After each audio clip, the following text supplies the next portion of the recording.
Professor Mohammad ইউনূসকে আমরা সকলেই শ্রদ্ধা করি। সকল রাজনৈতিক দল আমরা তাকে সমর্থন জানাবার জন্য ঐক্যবদ্ধ। বড় বড় কথা বলে, বড় বড় বুলি আউড়িয়ে জনগণের অধিকারকে খর্ব করার চেষ্টা করবেন না। আমরা চাই ছাত্ররা যদি দল করে, মোস্ট ওয়েলকাম। ছাত্রদেরকে আমি আবারও স্যালুট জানাই। তারা বিএনপির 16 বছরের সংগ্রামে শেষ মুহূর্তে এসে পূর্ণতা দিয়েছে। আমরা শুধু ব্যানারটা আমাদের ছিল না, বিএনপি এবং ছাত্রদল, যুবদল, স্বেচ্ছাসেবক দলের অঙ্গ সংগঠনের ব্যানার ছাড়াই আমরা করেছি, যেই জন্য 422 জন আমাদের শহীদ হয়েছে। ঢাকা বিশ্ববিদ্যালয়ের একজন ছাত্র শহীদ হয় না এই আন্দোলনে। তারা হয়তো তাদের পক্ষ থেকে নিরাপদে ভূমিকা পালন করেছেন, সেই জন্য তাদের সাধুবাদ জানাই। যারা আবু সাইদ, মুগ্ধর মতো জীবন দিয়েছে, জীবন উৎসর্গ করেছে, তাদেরকে এই জাতি চিরকাল শ্রদ্ধার সাথে স্মরণ করবে। যেমনি স্মরণ করবে 71-এ বীর মুক্তিযোদ্ধাদেরকে, যারা বুকে রক্ত ঢেলে বাংলাদেশের জন্য একটি মানচিত্রের অভ্যুদয় ঘটিয়েছিল। মুক্তিযুদ্ধকে কোনো হেলাফেলার বিষয় বলে কেউ মনে করবেন না। এটি মুক্তিযোদ্ধারা আমরা এখনো জীবিত আছি। শহীদ রাষ্ট্রপতি জিয়া রহমানের ডাকে ইস্ট বেঙ্গল রেজিমেন্ট, ইপিআর এবং সাধারণ ছাত্ররা ঘর বাড়ি ছেড়ে এসে মুক্তিযুদ্ধে অংশগ্রহণ করেছিল। এটাই হলো মুক্তিযুদ্ধের প্রকৃত সত্য কাহিনী। এটিকে পরিবর্তন করার জন্যে পরবর্তীকালে আওয়ামী লীগের সরকার অনেক চেষ্টা করেছে, কিন্তু সফল হয় নাই। এই দেশে অত্যাচার অনাচার করেছেন, সেজন্যই তাদেরকে দেশ ছেড়ে পালাতে হয়েছে। তো আজকে সকল রাজনৈতিক দল ঐক্যবদ্ধ আছে। এখানে কোনো ধরনের বিভ্রান্ত ছড়াবার চেষ্টা করবেন না।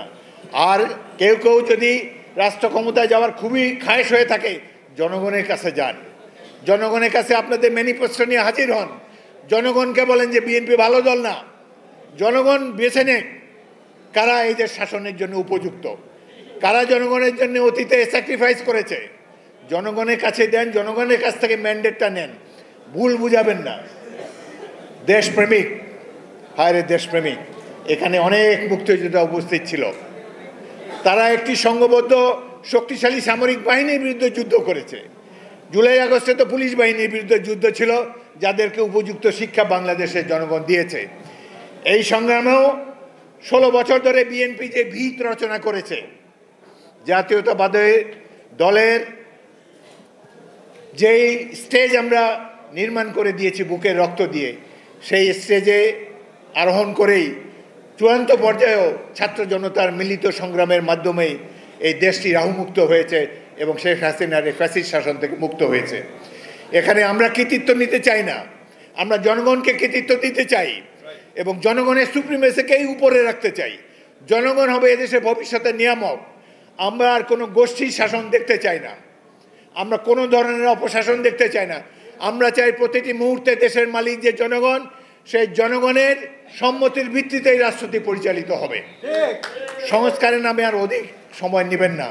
হাসিনা পলায়ন করেছেন, অনেক সংস্কার, এখন সংস্কার যা বাকি আছে এটা এই দেশের জনগণ করবে। এখন শুধু এই অপরাধীদের শাস্তি বিধান করুন, আহত নিহতদের পরিবারের প্রতি লক্ষ্য রাখুন, এই রাষ্ট্র তাদের দায়িত্বভার গ্রহণ করবে, এটাই আমরা আশা করি। আমি আবারও ছাত্ররা, বিশেষ করে জুলাই আগস্টের যে ছাত্রনেতারা বলিষ্ঠ ভূমিকা রেখেছেন, তাদের সেই সংগ্রামের প্রতি আমরা শ্রদ্ধাশীল, তাদেরকে আবারও অভিনন্দন জানাই। কিন্তু আগামী দিনে কোনো কিংস পার্টি গঠন করার কোনো চেষ্টা আপনারা করবেন না। জনগণ যাদেরকে ভোট দিয়ে নির্বাচিত করবে, আমরা একটা সুষ্ঠু নিরপেক্ষ নির্বাচনে অপেক্ষায় আছি। এই জন্যেই বিএনপি 17 বছর সংগ্রাম করেছে।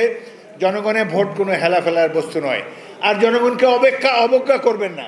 জনগণ ভোট দিতে জানে, জনগণ বাঁচতে জানে। জনগণের কাছে চলুন, আমরা সবাই যাই। সুতরাং আমি আশা করব একটি রাজনৈতিক দল যেভাবে দেশপ্রেমিক হওয়ার দাবি তুলেছেন, দেশপ্রেমিক হন, জনগণের কাছে যান। জনগণের কাছে আপনাদের কি স্ট্যান্ডিং, সেটি নির্বাচন না হলে তো পরীক্ষা হবে না। আপনারা মনে করেছেন এতদিন সাবালক হয়েছেন, একাই নির্বাচন করতে পারবেন, এখন আর বিএনপির প্রয়োজন নাই, মোস্ট ওয়েলকাম। আমরা তাকেও স্বাগতম জানাই। প্রত্যেকটি রাজনৈতিক দলের সেই অধিকার আছে, তারা এককভাবে নির্বাচনে অংশগ্রহণ করতে পারে, তারা তাদের ম্যানিফেস্টো নিয়ে জনগণের দ্বারস্থ হতে পারে, জনগণের রায় চাইতে পারে। এখন পর্যন্ত আমরা আশা করব যে আগামী দিনেও আমরা ঐক্যবদ্ধ থাকতে চাই।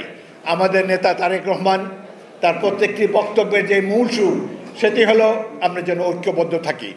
এখন স্বৈরাচার আওয়ামী লীগের অপকর্মের কথা ধামাচাপা পড়ে গিয়েছে। এখন বিএনপি জামাতের মধ্যে কোনো সংঘর্ষ হয় কিনা এটা দেখার জন্য পত্র পত্রিকা বিভিন্ন মহল রয়েছেন। আমি এটুকু বলতে চাই, বিএনপি দেশের সবচেয়ে জনপ্রিয় দল। আমরা কারো ছোটোখাটো কথায় কিছুই মনে করি না। ছাত্ররা অনেক দাবি দাওয়া করতে পারে, কিছু মনে করি না। তারা আমাদের সন্তান তুল্য, তারাই তো ভবিষ্যতে এই দেশকে গড়বে। কিন্তু বর্তমান পরিস্থিতি উপলব্ধি করুন, নির্বাচন দিতে যত দেরি হবে ততই শেখ হাসিনার ষড়যন্ত্র করার আর সুযোগ পাবে। এই দ্রব্যমূল্য নিয়ন্ত্রণ করতে হলে নির্বাচিত সরকার প্রয়োজন। দেশের আইন শৃঙ্খলা পরিস্থিতিকে যদি দৃঢ় হাতে নিয়ন্ত্রণ করতে হয় একটি নির্বাচিত সরকার প্রয়োজন। জনগণের ভোটের সরকারের অসীম শক্তি রয়েছে। আপনাকে ভাববেন না আপনাদের একটা পিএইচডি ডিগ্রি আছে সেই জন্য আপনারা সাধারণ মানুষের চাইতে বেশি বুঝেন। সাধারণ জনতার চাইতে কেউ বেশি বুঝে না। এই দেশের মালিক জনগণ, আগামী দিনেও জনগণ থাকবে। এবং এই যে বীর মুক্তিযোদ্ধারা আপনারা কষ্ট করে এখানে এসেছেন, আগামী দিনেও সকল সংগ্রামে জাতীয়তাবাদী মুক্তিযোদ্ধা দল সাধারণ